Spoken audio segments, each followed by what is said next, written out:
Shalom, shalom! Vamos dar início agora a mais uma aula, mais um momento juntos. Hoje, mais um aprendizado aqui no seu canal Teologia Pentecostal em Diálogo Acadêmico, sempre com uma produção cada vez mais inteirada de assuntos que nos constrói dentro da proposta teológica. Hoje iremos ainda continuando essa playlist, essa construção de conteúdo de história da igreja, falar sobre as cruzadas. As cruzadas. Hoje esse é o assunto que iremos discorrer. Mas antes, quero te convidar a se inscrever no canal. Se inscreva no canal se não é inscrito. Dê também o seu contributo, o like e também compartilhe o conteúdo para estarmos cada vez mais avante, crescendo. Quando falamos de cruzadas, tá? Nós estamos falando de um dos momentos mais importantes dentro do contexto do transitar histórico da igreja.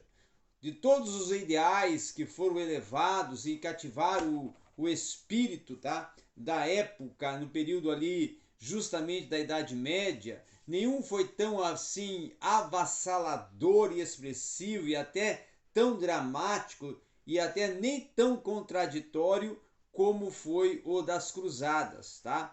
Durante vários séculos, a Europa Oriental e a Europa Ocidental, principalmente, derramou o seu fervor e também o seu sangue em uma série de expedições que os resultados foram os melhores, casos inclusive até de pouca duração, nos piores casos que consideramos trágicos, tá? O objetivo central era justamente dessas cruzadas, era derrotar os muçulmanos, que ameaçavam e era uma forte ameaça, principalmente a região da Constantinopla, tá?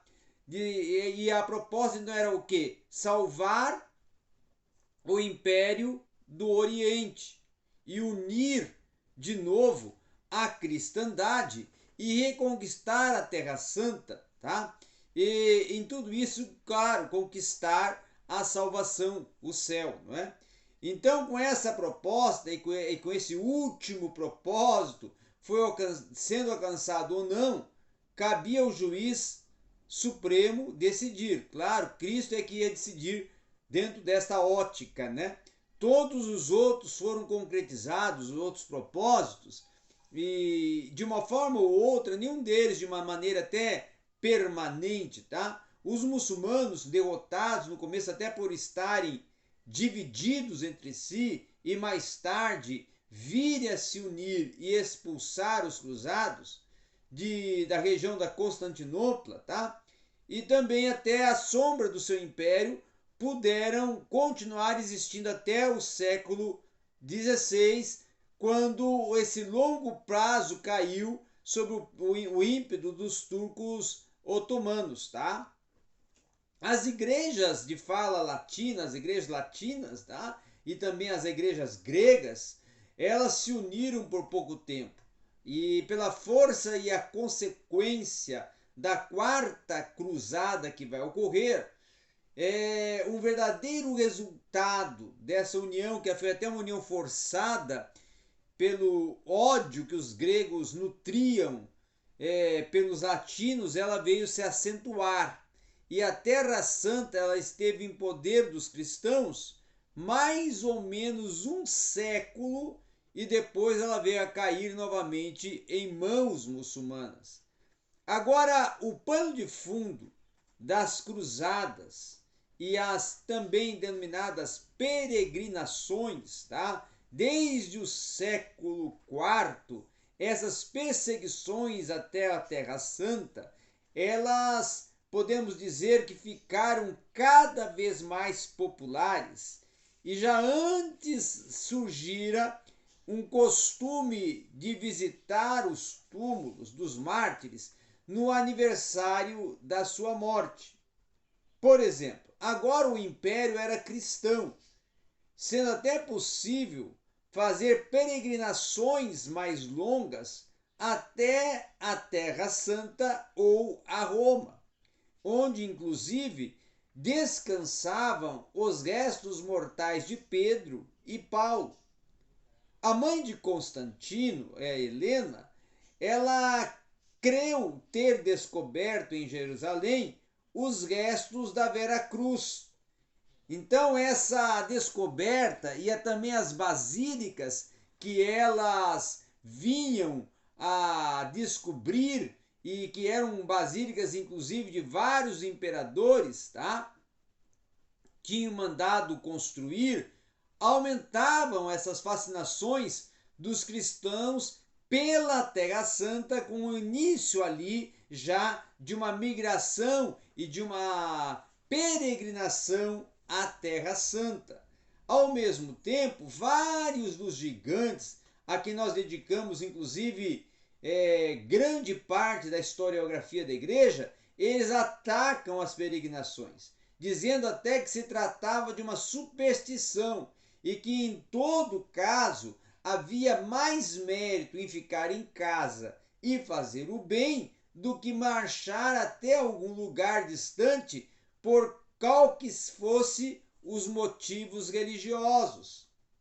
Também, apesar dessa oposição durante a Era das Trevas, as peregrinações foram cada vez mais populares e não demoraram e elas começaram a ser consideradas uma forma de penitência adequada para certos pecados. Em alguns documentos, inclusive do século VII, tá? Nós vamos ver incluído as penitências que são lícitas a impor, inclusive, a um pecador, mesmo havendo outros lugares da peregrinação e de maior prestígio dado pela distância, como por também a sua importância histórica natural dentro do contexto do território da Terra Santa. Já os árabes, quando eles tomaram esses lugares sagrados do cristianismo, quando eles conquistaram esses lugares sagrados, essa investida do islamismo e dos muçulmanos contra Jerusalém para conquistar alguns lugares sagrados, algumas pessoas temeram essas peregrinações à Terra Santa, porque viam ali a intenção deles de conquistar esse território para poder ali ter a oportunização de uma credibilidade maior ao islamismo. Mas os governantes árabes, que em sua maioria se mostravam extremamente benevolentes para com os peregrinos cristãos, eles continuavam a fluir a Jerusalém e aos lugares santos. Até com muitas vezes eles iam por mares que não eram seguros, tá? Por causa justamente da pirataria, e a rota mais comum dos peregrinos do Ocidente era justamente levar primeiro a Constantinopla e dali por terra chegar à Anatólia e da Síria e ir para Jerusalém, tá? A reforma do século XI, ela vai dar grande importância a essas peregrinações, que justamente nessa época vão ficar mais fáceis e comuns, porque a pirataria ela quase toda vai ser erradicada dentro do Mediterrâneo. No fim desse século, as circunstâncias políticas vão mudar no Oriente Próximo. Até então, a grande potência da região vai ser alcançada e conquistada dentro de um califato abasita, tá? Com a capital justamente sendo Bagdá.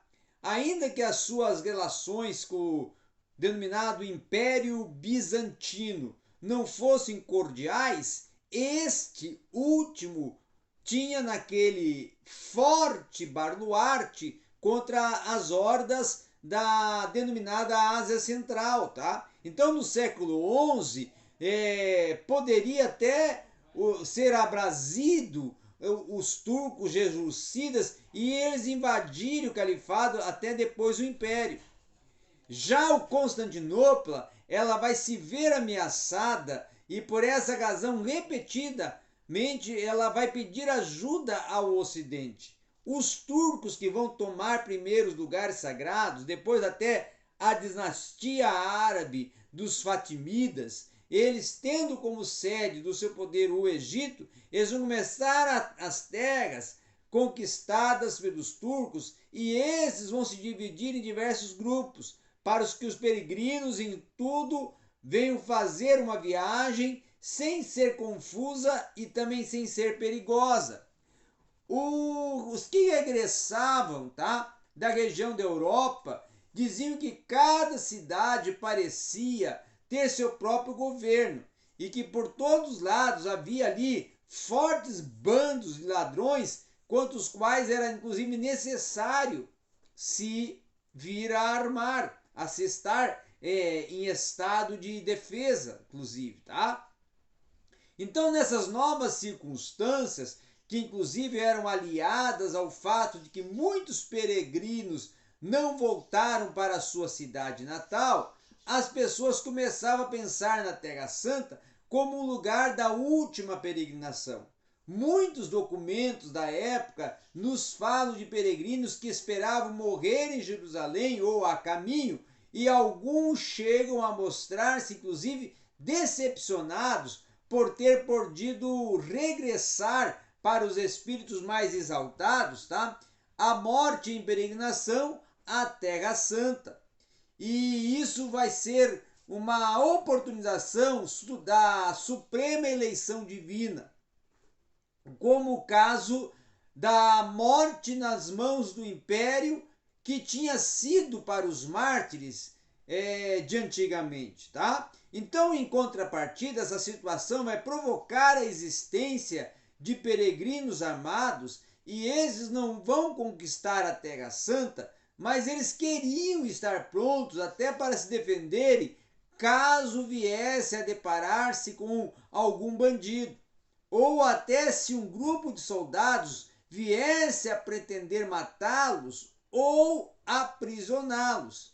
Dessa forma, então, é que vai ocorrer que algumas peregrinações que pareciam até pequenos exércitos, elas são encontradas com algumas raízes das cruzadas, tá?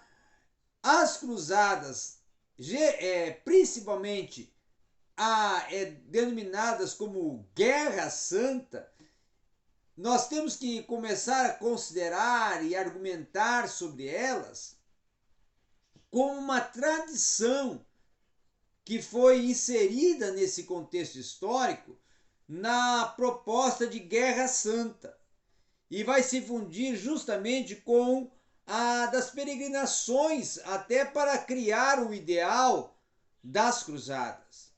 Como todos sabem, a Igreja Antiga ela tinha sérias dívidas, tá? Sobre alguém que podia ser soldado e ao mesmo tempo cristão.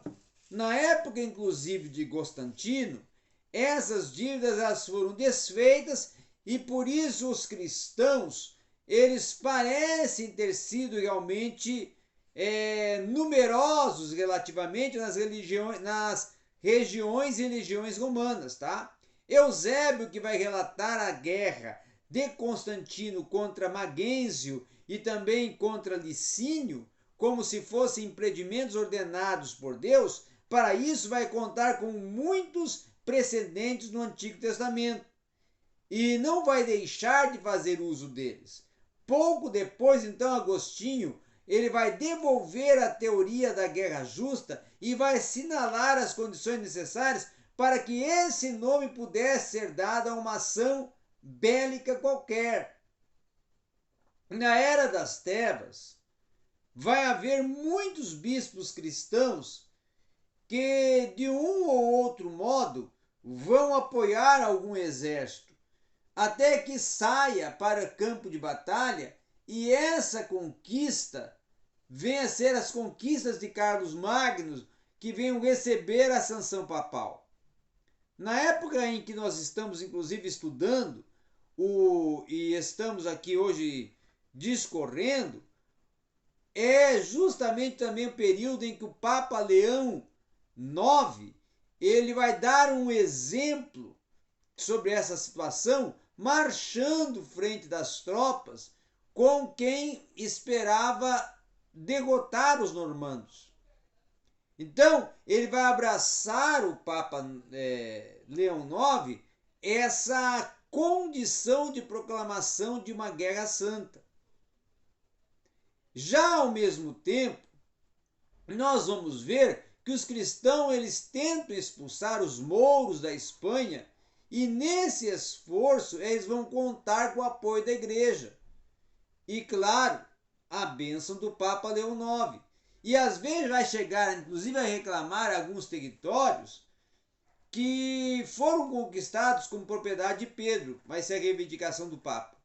Então, além disso, o Gregório VII, que vai ser uma figura predominante da reforma do século XI, vai tentar enviar soldados ocidentais até para socorrer o Império Bizantino, mas as suas convocações vão acabar sendo encontradas sem grande, vamos assim, oportunização e aceitabilidade.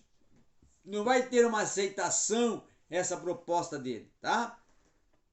A primeira cruzada, ela vai ocorrer justamente no tempo de Urbano II. É ali que as circunstâncias mais necessárias para esse grande empreendimento vai coincidir. Já o Império de Bizâncio e Aleixo Comneno, né, ele vai enviar emissários até a Roma, inclusive até para pedir socorro contra os turcos. Essas autoridades eclesiásticas, elas vão estar tentando, inclusive, frear o espírito guerreiro dos nobres, vai estar também declarando a trégua de Deus e a paz de Deus, e ela também vai estabelecer certos períodos durante os quais, inclusive, era proibido fazer guerra e normalmente abranger as principais festas da igreja e os domingos do Advento até a Epifania, e também da quarta-feira de cinzas até a 8ª semana depois da ressurreição. A segunda vai estabelecer, inclusive, que certos lugares, propriedades e pessoas que estariam desobrigados de todas as implicações da guerra vão também estar, contudo, dentro de uma proposta de um não cumprimento. E, por consequência, até os papas reformadores, como o caso de Urbano em particular, vão procurar outros métodos para pôr fim às intermináveis escaramuças entre os nobres, tá?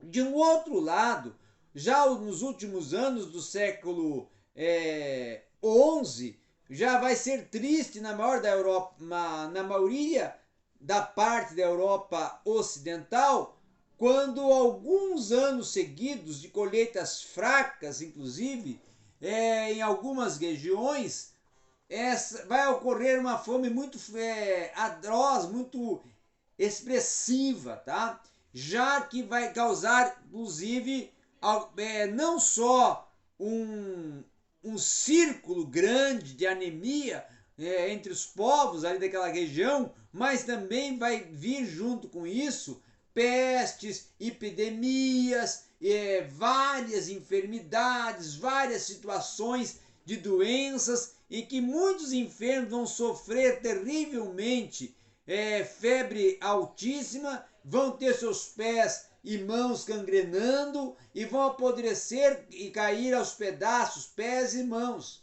E os poucos enfermos que conseguem sobreviver vão ser mutilados e condenados a uma existência miserável, porque vão ser totalmente exilados, tá? Exilados, colocados para fora.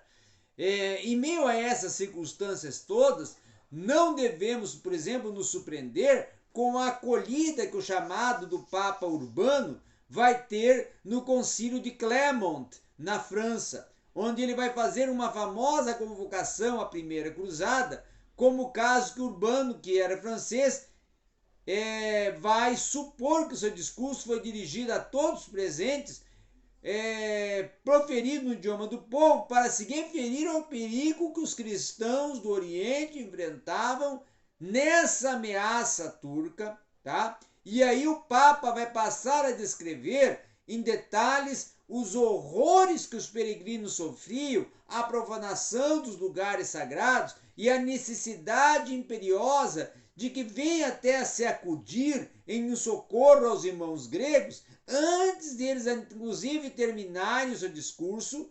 Essa multidão que já dava mostras dessa aprovação vai aplaudir e vai aprovar todo o discurso, tá? Então o Papa vai oferecer indulgência plena a todos que morrerem no empreendimento, a todos que se doarem nesse empreendimento dessa guerra. E isso vai querer dizer até que qualquer pecado, por mais grave que fosse, seria perdoado e se a pessoa fosse realmente disposta a combater por essa causa e até doar a sua própria vida por essa causa.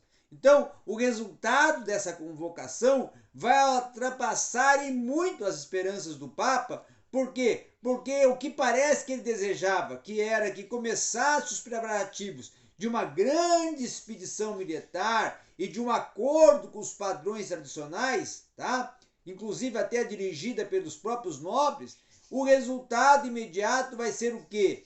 Vai ser uma febre de entusiasmo que parecia ter tão contagiosa como se fosse algo que estivesse se espalhando por toda a terra. Tá? Logo vão surgir numerosos pregadores desse empreendimento, pessoas para estimular esse empreendimento, pessoas para influenciar esse empreendimento, todas com propostas de incitar essa guerra, incitar o avanço dessa cruzada e indicar as cruzadas como um caminho para a libertação e redenção dos povos.